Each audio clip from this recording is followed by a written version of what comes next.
Alright guys, I have the 87 Carrera up on the jack stands. I'm going to pull the wheels and tires and have them rebalanced, and I figured, well, it's this much work. Why not just bleed the brakes and flush the system while I have it up on the jack stands?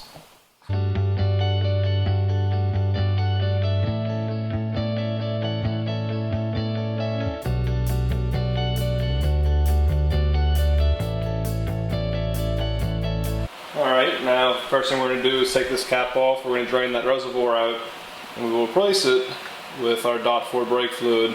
Now the reservoir does say .3 or .4. The higher the dot is, the more resistant to heat it is, but from my knowledge, the higher dot it is, the more susceptible it is to water moisture. And that is why you want to change your brake fluid. Alright, so I just pulled this little container out of the actual reservoir back there. The fluid is out. As you can see, there is a thick layer of goop. Pretty nasty. I would say this fluid is very much time to change. Okay, now it's beautiful and clean. It's a good start. On to draining the reservoir. Turkey baster probably works just more simplistic than this. Part of our bleeder kit, this helps the master cylinder never run empty on fluid, because I'm going to be sucking the fluid from the calipers. So I'm just going to be sucking the fluid downhill pretty much, okay?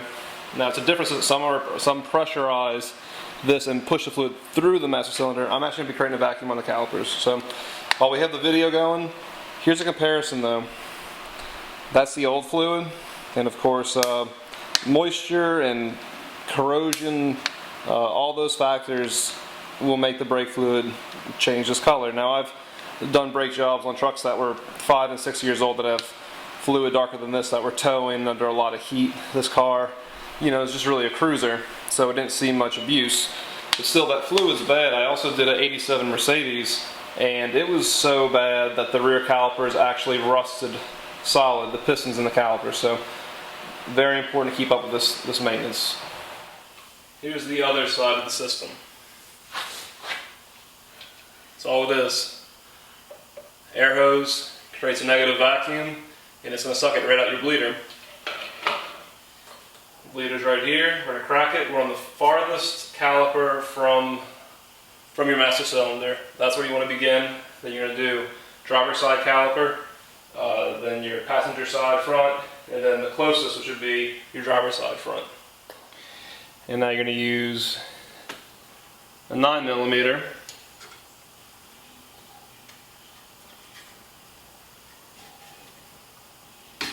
Ah, beautiful. And let's see if it'll actually release fluid, which it already is. And now we're going to create the vacuum. Alright, as you can see, the fluid in our clear rubber tube now is clear. And you can tell by the color of this that that's where all the dark fluid is, which is now in our container. Now make note, I already sucked a pretty high volume of fluid through here, and I went back to my master cylinder and double checked my plastic bottle that's feeding the cylinder. We're happy with the color. Let's try not to make a mess here. Tighten this up. Already made a mess, nice. And you just want to give it a little snug. If you over tighten these, you'll break them off in the caliper.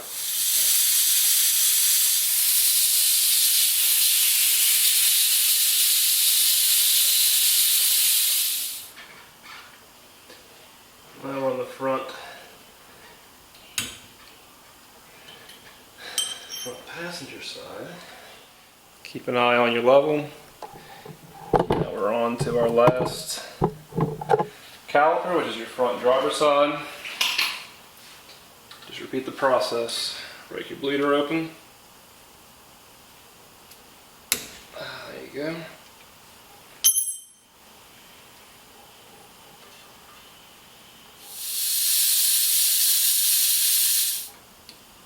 tighten your bleeder.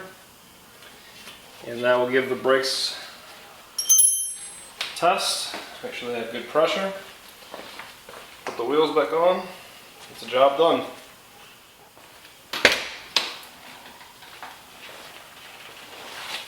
Gentle.